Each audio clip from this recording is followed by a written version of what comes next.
وحشت عشق ناول بہت ہی رومانٹک اور ایموشنل ہونے جا رہا ہے۔ ناظرین اپنے کمنٹس اور لائک کا اظہار ضرور کیجیے تاکہ ہماری حوصلہ افزائی ہو سکے۔ ناظرین ہمارے چینل کو سبسکرائب کر کے بیل کے آئیکن کو پریس کر لیجیے تاکہ آنے والی ہر ویڈیو آپ تک شیئر ہو سکے۔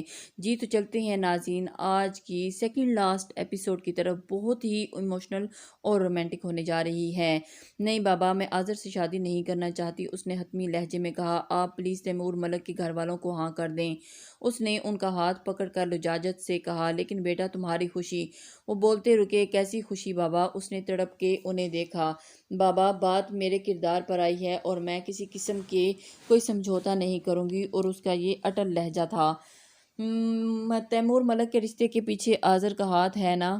انہوں نے اپنے دل کا خدشہ ظاہر کیا۔ بابا اب میں چاہتی ہوں تیمور ملک سے شادی کرنا، کوئی اور چاہے یا نہ چاہے مجھے اس سے فرق نہیں پڑتا۔ پرسکون ہو کے آنکھیں موندے گی اور ان کے گھٹنے پر سر رکھ کے سو چکی تھی۔ وہ جانے کتنی دیر اس کا بچوں سا معصوم چہرہ دیکھتے رہے اور وہ اپنی بیٹی کو اسی طرح دیکھتے جا رہے تھے۔ دلاور صاحب اگلے ہی دن روز حاقان ملک کو فون کر کے رشتے کے لیے حامی بھر لی تھی اور ان کے گھرانے میں خوشی کی لہر دوڑ گئی۔ اور تائی امی دوپٹے میں چہرہ چھپا کر کتنی دیر سسکتے رہی۔ دادو بھی وقفے سے اپنی آنکھیں صاف کر رہی تھی۔ امین صاحب بھی خاموش بیٹھے تھے۔ یہ اب کیا دھرا ان کے بیٹے کا ہی تھا، کیا دھرا ان کے بیٹے ہی کی تھا، اور ان کے لاڈلے نے انہیں کچھ بولنے کے لائق ہی نہیں چھوڑا۔ انہی کے چھوٹے بھائی کے سامنے شرمندہ کروا کے رکھ دیا۔ وہ لوگ منگنی کی جگہ نکاح کی رسم رکھنا چاہتے تھے، اور دلاور صاحب نے ڈائننگ ٹیبل پر موجود گھر کے تمام افراد کو مخاطب کر کے کہا۔ لیکن اتنی جلدی امین صاحب کے حلق میں نوالا پھنسا تھا۔ وہ اگلے ہی ہفتے نکاح کرنا چاہتے تھے۔ دلاور صاحب نے سنجیدگی سے بتایا۔ شجرا سر جھکائے خاموشی سے کھانا کھلاتی رہی، اور آذر کی تھوک تو یکدم ہی ختم ہو گئی اور ان کا دل اچانک ہی ہر چیز سے اچاٹ ہو گیا۔ شجرا کیا تمہیں ٹائم چاہیے تیاری کے لیے؟ دلاور صاحب نے شجرا سے پوچھا جو انہماق سے کھانا کھا رہی تھی۔ نہیں بابا، تیاری تو ایک دن میں بھی ہو جاتی ہے، شجرا نے رسان سے کہا۔ جیسے اگر نکاح کل پرسوں بھی ہو تو اسے کوئی اعتراض نہیں۔ سب نے ایک بار چونک کے اس کا یہ اطمینان ضرور دیکھا تھا، مگر وہاں کوئی نہیں جانتا تھا کہ یہ بات اگر کردار پہ آئے تو محبت مارنی پڑتی ہے، اور اسی وجہ سے اپنی ہی محبت سے دستبردار بھی ہونا پڑتا ہے، دل کو پتھر بھی کرنا پڑتا ہے، اور دل کی پھر انسان آگے ہی جا سکتا ہے، پیچھے پلٹنے کا کوئی راستہ نہیں بچتا۔ وہ اپنے ہی ہاتھ سے واپسی کی ساری کشتیاں جلا کے آیا ہوتا ہے، وہ بھی جلائی ہوئی تھی، اور اب پیچھے مڑ کے دیکھنا اسے کسی صورت گوارا نہیں تھا، اور اسی لیے اس نے اپنے بابا کو نکاح کی حامی بھر لی تھی۔ دونوں گھرانوں میں شجرا اور تیمور کے نکاح کی تیاریاں چل رہی تھی کہ آئے روز بازاروں کے چکر لگ رہے تھے۔ بے شک شجرا خوش نہیں تھی، مگر اس نے خود پہ بے حسی کا لبادہ اوڑھا ہوا تھا اور وہ اس کو باور کروا رہی تھی۔ نکاح میں بس ایک ہی ہفتہ رہتا تھا۔ آج بھی اسے تیمور کے ساتھ اپنے نکاح کا ڈریس لینے جانا تھا۔ تیمور نے کچھ دیر پہلے ہی فون کیا تھا کہ وہ تیار رہے اور وہ اسے لینے کے لیے آ رہا ہے۔ شجرا تیار ہو کے لاؤنج میں بیٹھی تھی جب آذر وہاں آئے۔ امی میں جا رہا ہوں، شام کو شاید دیر ہو جائے گی۔ آذر نے فائل کاغذات ادھر ادھر کرتے ہوئے تائی امی کو مخاطب کرتے ہوئے۔ تائی امی نے محض اس بات میں سر گردن ہلائی اور شاید آذر سے ناراض تھی۔ اب ان سے بہت کم مخاطب ہوتی تھی اور ان سے مخاطب کرنے پہ بھی محض ہوں ہاں ہی میں جواب دیتی۔ اس وقت بھی وہ مختصر سا جواب دے کر خاموش ہو گئی۔ آذر نے ایک نظر ان کے برابر میں بیٹھی شجرا پر ڈالی جو ارد گرد سے بے نیاز سر جھکائے کسی رسالے کی ورق میں مصروف تھی۔ سفید شرٹ اور ٹراؤزر کے ساتھ دوپٹہ کندھوں پر پھیلائے، ہلکا ہلکا میک اپ کیے وہ اس وقت سیدھی آذر کے دل میں اتری تھی۔ سیاہ بال پشت پر بکھرے تھے، مگر وہاں صرف بے نیازی تھی۔ اسی اثناء شجرا کے موبائل کی رنگ ٹون بھی ان کے فون اٹھا کے ہی دیکھا اور اٹھ کر کھڑی ہوگی۔ تائی امی تیمور آ گئے ہیں، میں چلتی ہوں، شجرا نے تائی امی کو مخاطب کر کے کہا، اور وہ باہر کی جانب چل پڑی۔ ٹھیک ہے بیٹا، دھیان سے جاؤ، تائی امی نے جانے کی اجازت دی۔ وہاں آذر کی موجودگی کو یکسر فراموش کرتی ہوئی باہر کی طرف بڑھی۔ کہاں جا رہی ہو شجرا، اور تیمور کیوں آیا ہے اسے لینے؟ آذر نے گیٹ کی طرف بڑھتے ہوئے شجرا کی پشت کو دیکھتے ہوئے تلخی سے پوچھا۔ اگلے ہفتے نکاح ہے تو نکاح کا ڈریس لینے جا رہی ہوں، تائی امی نے ناراض لہجے میں کہا، اور وہاں سے اٹھ کر چلی گئی۔ شجرا کا نکاح، آذر کو لگا کسی نے اس کی طرف خنجر اچھالا ہو اور وہ لہو لہان ہو گیا ہو۔ آذر اپنے قدموں بوجھ تلے گھسیٹ کر باہر کی طرف گئے۔ شجرا تیمور کی گاڑی کا فرنٹ ڈور کھول کر اس میں بیٹھ گئی اور آذر نے زخمی نگاہوں سے اسے دیکھا۔ اسی وقت تیمور نے بھی آذر کو دیکھا اور آذر پلٹ کر گاڑی کی ڈور کھولنے لگا۔ آذر کیسے ہو؟ تیمور گاڑی سے اتر کر آذر کی طرف بڑھا اور اس سے مصافحہ کیا۔ جی میں بالکل ٹھیک ہوں، تم کیسے ہو؟ آذر نے سرد لہجے میں جواب دیا اور پھر اس سے پوچھا اور پھر واپس گاڑی میں بیٹھ گیا۔ میں اور شزرا نکاح کی شاپنگ کرنے جا رہے ہیں۔ تیمور نے اس کا سوالیہ نظر انداز کر کے ایک جلانے والی مسکراہٹ کے ساتھ انہیں بتایا۔ آذر کا حلق کڑوا ہو گیا۔ ہم جانتا ہوں، انہوں نے مختصر جواب دیا اور پلٹ کر گاڑی کا ڈور کھولنے لگے۔ جیسے ہی اب تمہاری اور کوئی بات نہیں سننی، مگر مقابل بھی تیمور ملک تھا۔ تم بھی چلو ہمارے ساتھ، تیمور نے ان کا خشک لہجہ یکسر انداز کرتے ہوئے خوش دلی سے کہا۔ نہیں، مجھے بہت کام ہے۔ آذر کا لہجہ ہنوز خشک تھا۔ ہاں، ویسے تم کیا کرو گے؟ ہمیں تو رات کو دیر ہو جائے گی۔ شاپنگ کا بعد ڈنر کا پلان ہے۔ تیمور بھی اسے مزے لے کر بتا رہا تھا۔ آذر کے ماتھے پر پڑے تعداد بال اسے واضح دیکھ سکتے تھے۔ آذر کی مٹھیاں بھی پیچھ گئیں۔ ان کی یہ حالت دیکھ کے تیمور کے ہونٹوں پہ مسکراہٹ ریں گی۔ ویسے اگر رات کو دیر ہو جائے تو تم پریشان نہیں ہونا، تیمور نے آنکھ مار کے ہنستے ہوئے کہا، اور آذر کا تو روم روم سے لگ اٹھا تھا اور انہوں نے کہا کہ دیکھا نہ تاؤ دیکھا۔ آگے بڑھ کر تیمور کا گریبان پکڑے، کیا بکواس کر رہے ہو؟ آذر تیش کے عالم میں دھاڑ رہے تھے۔ آذر کو تیمور کا گریبان پکڑے دیکھ کر شزرا گاڑی سے اتری اور وہ دونوں کی طرف بڑھی۔ کیا کر رہے ہیں آپ؟ یہ پاگل ہو گئے ہیں؟ شزرا نے آذر کو تیمور سے الگ کرتے ہوئے کہا۔ آذر نے ایک جھٹکے سے تیمور کو چھوڑ دیا تھا۔ کیا ہوا؟ شزرا نے آذر کو نظر انداز کرتے ہوئے تیمور سے پوچھا۔ آذر اب بھی ناگواری سے تیمور کو گھور رہے تھے۔ میں نے صرف تو اتنا ہی کہا تھا، دیر ہو جائے گی تو پریشان نہیں ہونا، تیمور نے اپنے چہرے پہ دنیا جہان کی معصومیت سمیٹتے ہوئے کہا۔ شزرا نے ناگواری سے آذر کو دیکھا۔ اور پھر چھوڑیں آپ، ان کی تو عادت ہے، شزرا نے تیمور کا بازو تھامتے ہوئے کہا اور اسے لے کر گاڑی کی طرف بڑھی۔ تیمور، تمہیں اس کے ساتھ جانے کی کوئی ضرورت نہیں، اگر جانا ہی ہے تو امی کو ساتھ لے جاؤ۔ آذر شزرا کا ہاتھ تھامتے ہوئے کوئی درستی سے کہا، جیسے اگر وہ اس کا ہاتھ چھوڑ دیں گی تو انہیں اس سے دور نہ ہو جائے۔ آپ کون ہوتے ہیں مجھے روکنے والے؟ شزرا نے ایک جھٹکے سے اپنا ہاتھ چھڑوایا اور چلیں تیمور۔ وہ آگے بڑھ گئی اور گاڑی ایک نظر انداز کرتے ہوئے مسکرا کر دیکھا اور آنکھوں پر سن گلاسز لگا کے سیٹی بجاتے ہوئے گاڑی کی طرف بڑھ گیا۔ آذر غصے سے انہیں دیکھے جا رہا تھا، یہاں تک کہ ان کی گاڑی نگاہوں سے اوجھل ہو گئی تھی۔ ویسے دوست، تمہارا یہ کزن بڑی ٹیڑھی کھیر ہے، تیمور نے ڈرائیو کرتے ہوئے شزرا سے کہا، اور جو جانے کی سوچوں میں ہی کھوئی ہوئی تھی۔ میں ان کی طرف سے معافی مانگتی ہوں، شزرا نے شرمندگی سے کہا۔ اف لڑکی، اب میں نے بھی یہ نہیں کہا کہ تیمور نے چڑ کے کہا۔ نہیں، میرا مطلب ہے، وہ بلا وجہ ہی صفائیاں دینے لگی۔ ارے چھوڑو یار، تیمور نے مسکرا کے کہا۔ شاپنگ کے دوران بھی تیمور کی الٹی سیدھی بے سروپا تھا، باتوں پہ ہنسنے کے بجائے اس کا دھیان آذر ہی میں اٹکا ہوا تھا۔ دل میں مسکرا بھی نہ سکی، پتہ نہیں کبھی دل نے مسکرا بھی سکوں گی کہ نہیں۔ یا شزرا کے تیمور کے ساتھ ڈنر کرتے ہوئے سوچا تھا۔ رات 10 بج گئے تھے۔ تیمور نے اسے گھر پہ ڈراپ کیا تھا۔ اندر آ جائیں، صاحب سے ملنے، شزرا نے گاڑی سے اترتے ہوئے کہا۔ یہ اندر آنے کا کیوں کہا؟ وہ نہیں، بس ابھی نہیں یار، پھر کبھی، ابھی تھک گیا ہوں، تیمور نے جمائی لیتے ہوئے کہا۔ اوکے، شزرا نے اس بات میں سر گردن ہلا دی اور اندر چلی گئی۔ وہ گھر میں داخل ہوئی تو پورا گھر اندھیرے میں ڈوبا ہوا تھا، سب سو چکے تھے۔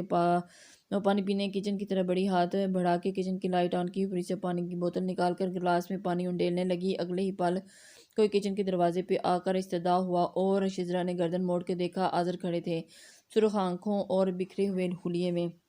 شزرا، کیا تم نے اپنی پوری زندگی میں کبھی مجھ سے ایک لمحے کے لیے بھی مجھ سے محبت کی ہے؟ آذر اس پر نظریں جمائے پوچھ رہے تھے۔ شزرا کو ان کا لہجہ ٹوٹا ہوا اور بکھرا ہوا سا لگا اور گلاس لبوں سے ہٹا کر واپس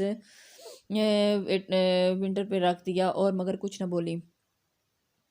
اس انسان کا کچھ کہنا فضول تھا جسے یہ نہیں پتا تھا کہ شزرا نے اس سے کبھی محبت کی تھی یا نہیں۔ اس کے جواب کا انتظار کیے بغیر آذر دوبارہ بولے، جانتی ہوں، جب تم نے مجھے انکار کیا تھا میں بہت ٹوٹ گیا تھا، بہت رویا تھا، مگر تم نے مجھے انکار کر دیا۔ میں خود کو یقین دلاتا رہا تم مجھ سے محبت نہیں کرتی، اس لیے مجھے انکار کر دیا، مگر میرا دل چیخ چیخ کر یہی کہتا رہا کہ میں نے تمہاری خود آنکھوں میں محبت دیکھی تھی۔ کیا وہ محبت جھوٹی تھی یا وہ نفرت؟ وہ الجھے اس سے پوچھ رہے تھے۔ تمہارا جواب دینے سے پہلے میں 1000 بار لگا کہ تم مجھ سے محبت کرتی ہو، پھر تم نے انکار کیوں کیا؟ شزرا اپنی آنکھوں میں نمکین پانیوں سے بھرتی ہوئی محسوس ہوئی۔ آذر نے آج وہ سوال کیا تھا اور جس سے وہ خود بھی اتنے سال نظریں چرائے ہوئے تھی۔ اگر تمہیں مجھ سے محبت نہیں تھی تو کیوں میرے دل کے ساتھ کھیلی؟ آذر کے لہجے میں ایسا کچھ تھا جس نے شزرا کو رونے پہ مجبور کر دیا۔ شزرا نے بولنا چاہا، مگر آذر کے اگلے جملے نے اس کی زبان کو تالو سے لگا دیا۔ جب تک زندہ رہوں گا صرف تم سے نفرت کروں گا، مگر لہجہ دل کے حالات کی چگلی کھا رہا تھا۔ مگر شجرا صرف انہی معنی لفظوں پر غور کر رہا تھا، کر سکی لفظ کیسے گھائل کرتے یہ کوئی شجرا سے پوچھے۔ تم نے میری زندگی برباد کرنے میں کوئی کسر نہیں چھوڑی، میرے ساتھ محبت کا جھوٹا کھیل کھیلتی رہی اور میرے جذبات کے ساتھ کھیلا۔ تم نے جب مجھ سے محبت نہیں کی تھی تو کیوں مجھے آس دلائی تھی، کیوں مجھے بیچ منجد ہار چھوڑا؟ میں اس وقت صرف آزل بول رہا تھا اور شجرا سن پا رہی تھی۔ جانتی ہو منال کے ساتھ گزارے یہ 5 سال میری زندگی کی خوشیاں چھین لے گئے تھے، اور میری زندگی پتہ ہے کیا تھی؟ صرف گھر اور ہسپتال۔ میں نے اسے بچانے کی ہر ممکن کوشش کی، وہ چلی گئی، وہ بھی تمہاری تو بہن تھی، محبت کر کے چھوڑنے والی۔ اور آزر نے اپنے چہرے پہ ہاتھ پھیر کر خود کو کمپوز کرنا چاہا، اور شجرا نے اس پل خود کو شدت سے آزر کی گناہ گار محسوس کیا۔ ہاں وہ گناہ گار ہی تو تھی آزر کی محبت کی، منال کی محبت کے لیے اس نے آزر کو چھوڑ دیا، اور آزر کی اس نے ایک بار بھی آزر کا سوچا تھا؟ اور وہ اپنے ضمیر کے کٹہرے میں کھڑی تھی۔ بہت مشکل ہوتا ہے ایسے انسان کے ساتھ رہنا جس نے آپ سے پیار نہ کرتے ہوئے بھی شاید اب تمہیں میرا دکھ محسوس ہوگا۔ آزر کی آنکھوں میں پھیلتی نمی شجرا کی نگاہوں سے چھپی نہ رہ سکی۔ شجرا کو لگا کہ شاید اسے اپنے کیے کی سزا ملنے جا رہی ہے، لیکن تم جانتی ہو میں نے کبھی تمہیں بد دعا نہیں دی، ہمیشہ تمہارے لیے دعا کی۔ وہ سر جھکائے بول رہے تھے۔ اس دن میں نے بہت تلخ لہجہ تم سے بہت گھٹیا باتیں کی تھی، اس کے لیے مجھے معاف کر دو۔ آزر نے شرمندگی سے کہا، میں جانتا ہوں وہ باتیں قابل معافی تو نہیں ہیں، میری آخری خطا سمجھ کے مجھے معاف کر دینا۔ غصے میں آ کر اپنے سے باہر ہو گیا تھا، جو منہ میں آیا بول دیا، مگر دل میں کچھ ایسا نہیں تھا۔ تمہارے پاک دامنی میں گواہی دیتا ہوں، میرا دل دیتا ہے، میں نے عام مردوں سے والی حرکت کی اور محبت نہ ملی تو اس کے کردار پر کیچڑ ہی اچھاڑ لیا۔ اس بات کے لیے میں خود کو کبھی معاف نہیں کر سکوں گا۔ آزر نے اس کے لیے سامنے ہاتھ جوڑے، آزر نے اپنا دل کھول کے اس کے سامنے رکھ دیا، مگر وہ تو بہت دور آ چکی تھی جہاں سے پلٹنے کا کوئی راستہ نہیں تھا۔ میں تمہاری خوشیوں کے لیے دعا کروں گا۔ وہ پلٹ کے جا چکے تھے اور ان کی دیکھی زنجیروں میں بندھی کھڑی تھی، وہ خود کا احتساب کر رہی تھی۔ ہر موڑ پہ اس نے آزر کے ساتھ غلط کیا تھا، اور اس کی یہ غلطی تھی کہ انہوں نے شجرا سے سچی محبت کی تھی، جس کی سزا آج تک وہ بھگت رہے تھے، اور اس کو کچھ سمجھ میں نہیں آ رہا تھا۔ آزر ایک بزنس میٹنگ کے سلسلے میں اس ہوٹل آئے تو میٹنگ سے فارغ ہو کر وہاں سے جانے لگے تو اس کی نظر تیمور پر پڑی، جو وہاں کسی لڑکی کے ساتھ موجود تھا۔ آزر کے قدم جمے تھے اور بیبی کیا آرڈر کروں؟ تیمور نے بھی آزر کو دیکھ لیا اور وہ سامنے بیٹھی لڑکی سے مخاطب تھا۔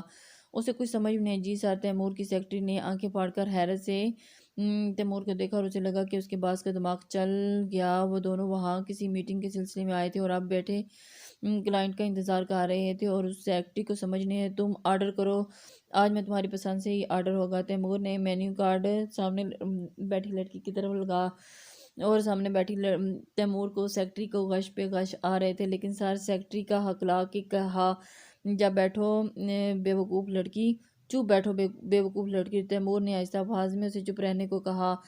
آزر کے صبر کا پیمانہ لبریز ہوا، وہ تیزی سے ان کی ٹیبل کی طرف بڑھے۔ کون ہے یہ؟ آزر نے تیش میں ٹیبل پہ ہاتھ مارتے ہوئے پوچھا۔ اوہ آزر تم؟ تیمور نے آنکھیں پھیلا کر کہا۔ تیمور نے بھی اوور ایکٹنگ کی حد کر دی۔ میں نے پوچھا کون ہے یہ؟ آزر دوبارہ گھرائے۔ یہ میری گرل فرینڈ ہے، تیمور نے دانتوں کی نمائش کرتے ہوئے کہا۔ Girl friend? کیا بکواس کر رہے ہو؟ آزر اس پر ایک دم سے آزر نے بے یقینی سے تیمور کو دیکھا اور غصے میں لمبے لمبے ڈاگ پڑتے ہوئے باہر نکل گیا۔ یہ کیا بکواس کر رہے تھے؟ وہ غصے میں بھرے گھر میں پہنچے تو وہ دادو تائی امی شجرا ہال میں بیٹھے تھی، اور ایک دم سے سب کے سامنے کل نکاح کی تقریب تھی اور اس سلسلے میں تیاریاں ہو رہی تھی اور گھر میں مہمانوں کا آنا جانا تھا۔ اسے کچھ سمجھ میں نہیں آ رہا تھا کہ وہ کیا کرے۔ آزر گھر پہنچے تو سب کو ہال میں بیٹھے دیکھ کر وہیں آگے شجرا کے حالو حالا نکاح کی شرکت کے لیے آسٹریلیا سے آ چکے تھے۔ آزر کے ماموں مامی سویرا اور برہان کی وائف بھی اس وقت گھر میں موجود تھے۔ آزر بھی سامنے صوفے پر بیٹھ گیا۔ شاید ٹیلر کے پاس شجرا کا نکاح کا ڈریس آیا تھا اور اب سب اسی پہ بیٹھے ہوئے تبادلہ خیال کر رہے تھے۔ شجرا کے ہاتھوں پیروں پر مہندی رچی تھی۔ آزر کی نگاہیں اس مہندی کے رنگوں میں الجھی تھی اور گورے ہاتھوں پر لال مہندی اپنے بہار دکھلا رہی تھی۔ شجرا آپی، آپ کی مہندی کا رنگ کتنا گہرا ہے۔ سویرا اب شجرا کا ڈریس چھوڑ کے اس کی مہندی کی طرف متوجہ تھی اور اس کی بات سن کے شجرا مسکرا رہی تھی۔ ملازمہ نے حال میں آ کر سب کو ڈنر لگنے کی اطلاع دی۔ سب ایک ایک کر کے اٹھ کر چلے گئے۔ شجرا اپنے ڈریس کی ہینگ کر رہی تھی۔ آج تیمور ایک ہوٹل میں اپنی گرل فرینڈ کے ساتھ تھا۔ آزر کی سپاٹ آواز میں اس کے کانوں سے ٹکرائی تھی اور اس کے سر اٹھا کر دیکھا، اور اب تک وہ ان کی وہاں موجودگی سے بے خبر تھی، اور اس نے کوئی جواب نہ دیا اور وہ اٹھ کر جانے لگی۔ تمہیں کوئی فرق نہیں پڑتا کیا؟ آزر نے اسے جاتے دیکھ کر غصے سے پوچھا۔ اب ہو بھی کیا سکتا تھا؟ آپ کو لگتا ہے کہ مجھے ان سب باتوں سے فرق پڑے گا؟ شزرا نے ایک تلخ سی مسکراہٹ سے کہا، اور وہ ایک دم سے خاموش۔ کیا تم یہ سب سننے کے بعد بھی شادی کرنا چاہو گی؟ آذر کو حیرانی ہوئی اور وہ ایک دم سے ہکلا گیا۔ کل میرا نکاح ہے آذر، اور ویسے بھی آپ تو یہی چاہتے تھے نا، میں تیمور سے شادی کر لوں، اور میری قسمت اچھی ہے یہ بری؟ اس نے نرم لہجے میں کہا۔ کیا ہو سکتا ہے؟ وہ جا چکی تھی اور آذر لاجواب ہو چکے تھے اور اپنے پرسکون لہجے سے ان کا سکون لے گئی تھی۔ اسے کچھ سمجھ میں نہیں آ رہا تھا۔ وہ کھانا کھائے بغیر اٹھ کے اپنے روم میں آ گئی تھی، اور اس وقت وہ اپنا بھی سامنا نہیں کرنا چاہتے تھے۔ کل شزرا کا نکاح تھا اور اس کے دل میں ایک بے چینی سی تھی۔ شزرا نے ان کی وجہ سے ہی اس رشتے کے لیے حامی بھری تھی، اور اب ان کے سامنے تیمور کا چہرہ آیا تھا۔ وہ ہوٹل میں ایک لڑکی کو لے کر پھر رہا تھا۔ شزرا ان کے ساتھ کچھ غلط ہوتا تو وہ زندگی بھر خود کو معاف نہیں کر سکیں گے۔ آذر وہ پوری رات بستر پر کروٹیں بدلتے رہے، اور اب وہ سب جا کر سوچ کے تھے کس منہ سے تیمور کے بارے میں آگاہ کریں، اور اب ان کی بات پر کون یقین کرے گا؟ سوچتے سوچتے اس کا دماغ معاف ہونے لگا، اور اس کا دل کیا کہ پورے جہان میں پہلے سب سے دور ہو لے جائے۔ وہ درمیان میں انا حائل تھی، مگر وہ انا دیوار توڑنا چاہتے تھے، لیکن اب بہت دیر ہو چکی تھی۔ اسی لیے وہ اپنے روم میں بیٹھے بہت سوچوں میں گم تھے۔ شزرا کی آنکھ کھلی تو اس وقت فجر کی اذانیں ہوتی۔ وہ اٹھ کے وضو کرنے چلی تھی کہ نماز پڑھنے کے بعد بہت دیر تک جائے نماز پر بیٹھی۔ آج اس نے دعا نہیں مانگی تھی۔ ایسا نہیں تھا کہ اس نے دعا کے لیے ہاتھ نہیں اٹھائے تھے، اور اس نے دعا کے لیے ہاتھ اٹھائے مگر ذہن خالی تھا، کچھ نہیں مانگا۔ جائے نماز طے کر کے اٹھی، اور کسی نے کھانسنے کی آواز کانوں سے ٹکرائی۔ سر سے دوپٹہ کھولتے ہوئے باہر آئی۔ بال جوڑوں صورت باندھے ہوئے تھے جو ڈھیلے ہو کر کھلے پشت پر بکھرے تھے۔ آواز سمیت بڑی اور آواز کمرے سے آ رہی تھی۔ اندر جانا یا نہ جانے کوئی فیصلہ کرتی، مگر قدم اٹھ ہی نہیں پا رہے تھے۔ آذر بری طرح کھانس رہے تھے۔ آخرکار اس نے رہا نہیں گیا اور دروازہ کھولا اور بنا آواز کے کھلتے چلا گیا کمرے میں۔ صبح کی آذر کی تلاش ارد گرد نگاہیں دوڑائی۔ آذر کھڑکی کے پاس دیوار سے ٹیک لگائے زمین پر بیٹھے بری طرح کھانس رہے تھے۔ آذر کے وجود سے ہوتی ہوئی شزرا کی نگاہیں زمین پر سگریٹوں کی لاتعداد ٹکڑوں پر پڑی جو آذر کے ارد گرد پھیلے تھے۔ شزرا پل بھر تو ساکت ہو گئی، اور آذر کے لبوں پر اب بھی سگریٹ دبا کچھ جلتے ٹکڑے آس پاس پہلے پکڑے تھے۔ شزرا ٹرانس کی سی کیفیت میں ان کی طرف بڑھی تھی، اور اس کے پاس پہنچ کر شزرا کا پاؤں سگریٹ کے جلتے ہوئے ٹکڑوں پر پڑا، مگر اسے جلن محسوس نہیں ہوئی۔ وہ جا کر ان کے سامنے بیٹھ گئی۔ کھڑکی کے پار سورج کی طلوع ہو رہا تھا، صبح کی ہلکی ہلکی ہنکی پھیلی تھی، اور وہ ان کو کیا کر رہے ہیں آپ؟ یہ کیا ہے؟ شزرا ایک حالت دیکھے پوچھا۔ ان کی یہ حالت دیکھ کر شزرا کا دل کٹ کر رہ رہا تھا۔ کچھ نہیں، تم یہاں کیا کر رہی ہو؟ آذر نے سگریٹ کا کش لے کر کہا، اور دھواں فضا میں پھیلا دیا۔ یہ کیا حالت بنا رکھی ہے؟ شزرا نے سختی سے پوچھا، اور اس بات سن کے آذر کے لبوں پر ایک مسکراہٹ ابھری تھی۔ یہ تو روز کا معمول ہے، آذر نے ہلکے سے مسکرا کر کہا۔ سگریٹ ختم ہو چکا تھا، اور آذر اب لائٹر کی مدد سے دوسرا سگریٹ جلا رہے تھے، مگر سگریٹ ہونٹوں میں دبانے ایک بار پھر کھانسی کا دوری۔ شزرا فوراً وہاں سے اٹھی اور اس کے لیے گلاس کا پانی لے کر آئی، اور ابھی بیٹھنے کھانس رہے تھے کہ شزرا نے ہاتھ پھیلا کر اس کے ہونٹوں پہ سگریٹ نکالا اور گلاس سے لبوں لگا دیا۔ اور اب اٹھے یہاں سے، اس نے جلتا سگریٹ دور پھینکتے ہوئے کہا، اور اس نے زبردستی اٹھا کر بیڈ تک لائی، اور رات بھر جاگنے پر سگریٹ نوشی کی کثرت کی وجہ سے اس کی آنکھیں سرخ انگارے ہو رہی تھی۔ شزرا کے سامنے وہ شخص تھا جس نے بہت زیادہ حد تک پیار کیا تھا، اور آج اس کی ٹوٹی ہوئی بکھری حالت دیکھ کر اسے اس تھکن سے کھڑکی کے پار ابھرتے ہوئے سورج کو دیکھا جس کی نارنجی شعاعیں دونوں کے ارد گرد پھیلی تھی۔ مجھے چھوڑ کے مت جاؤ، یہ آخری بات آذر نے غنودگی میں جانے سے پہلے اس کا ہاتھ پکڑ کے منت سماجت لہجے میں کہی تھی، اور اس کا دل دھک سے رہ گیا تھا۔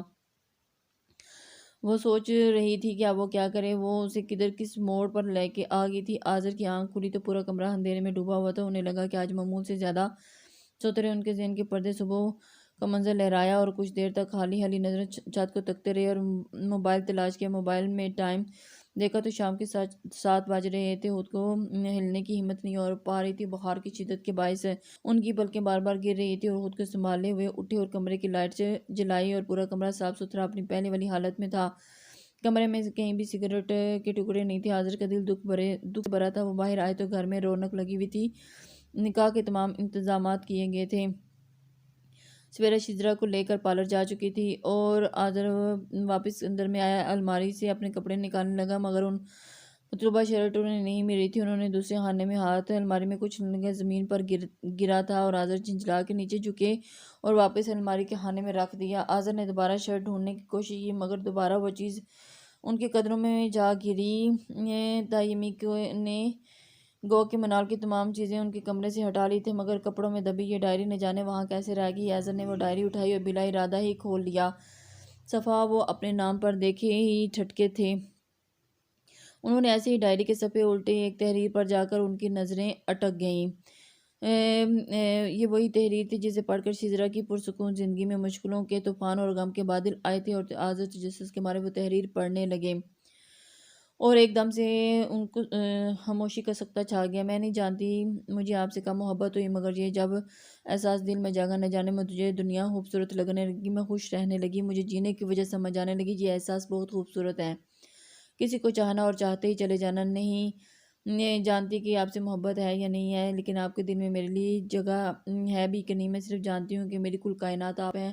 ہر احساس پہ بھاری لفظوں میں شاید بیان نہ کر سکوں اپنی محبت، جو محبت آپ سے کی ہے وہ کبھی عیاں نہ کر سکوں۔ جب پہلی بار آپ سے محبت ہوئی، جب میں نے جانا کہ ایک انسان کی محبت ہمیں کتنا بدل دیتی ہے، چیز مجھے اچھی لگنے لگی، آپ کو جو پسند ہے۔ میں نے پہلی بار جانا کہ موسم بھی خوبصورت ہوا کرتے ہیں، ٹھنڈی ہوا دلوں کو کیسے چھیڑتی ہے، پورے چاند میں محبوب کا عکس کیسے دکھتا ہے، چاندنی رات میں چاند کو دل کا حال سنانا کیسا ہوتا ہے۔ یہ زندگی کے بید مجھ پر آپ کی محبت کی وجہ سے آشکار ہوئے۔ شاید آپ کی محبت ہی میرے جینے کا سہارا ہے۔ اگر یہ محبت مجھ سے چھین لی گئی تو میں زندہ رہوں گی تو شاید مردوں سے بدتر زندگی گزار دوں۔ اس تحریر پر آزر اور منال کی شادی پہلے تاریخ درج تھی۔ انہوں نے حیرت سے اگلا صفحہ پلٹا۔ جب شجرا نے یہ تحریر پڑھی تو اگلے صفحے کے تمام صفحے کورے تھے، مگر اب کے کچھ صفحات بھر چکے۔ اگلے صفحے پر اگلے دن کی تاریخ جانتی ہوں شجرا کا رات میری ڈائری پڑھ لی تھی۔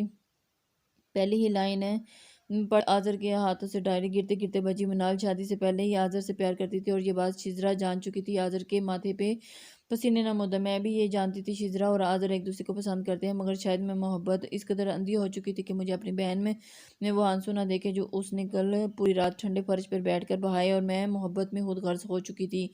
اس محبت میں مجھے میری سگی بہن بھی آنکھیں پھیرنے پہ مجبور کر دیا، مگر میں نے اپنی محبت سے دستبردار نہیں ہو سکتی۔ آزر پھٹی پھٹی نگاہوں سے ڈائری کو دیکھ رہے تھے۔ آج ان پہ آگہی کا ایک الگ ہی دروازہ کھلا تھا اور ان پر پرے ہاتھ صفحے پلٹا۔ اور میں جانتی ہوں میری بہن مجھ سے بہت پیار کرتی ہے، اس نے آج میری محبت کے لیے آزر کو چھوڑ دیا۔ آخر میں کیسے نہ جان سکوں اس کے دل کی ہر بات، ہر درد، ہر غم اس چہرے پہ رقم تھا۔ آج جب آزر اور شجرا گھر آئے تو دونوں کے چہرے بجھے ہوئے تھے۔ دیکھ کر مجھے ایک عجیب سی احساس ندامت ہوا اور گھیر لیا، اور مجھے لگا کہ میں غلط کر رہی ہوں، مگر ہر بار دل اور دماغ کی بات سننے سے انکاری ہوا تھا۔ اعظم دم ساندھے بیٹھا ہوا تھا اور ان کمرے کی ہر چیز خود پہ گرتی ہوئی محسوس ہوئی۔ وہ سوچ بھی نہیں سکتے تھے کہ ایسا بھی ہو سکتا ہے کہ شجرا نے منال کی وجہ سے انہیں انکار کیا۔ اگلے صفحے پہ آزر اور منال کی شادی کے 2 دن کے بعد تاریخ درج تھی۔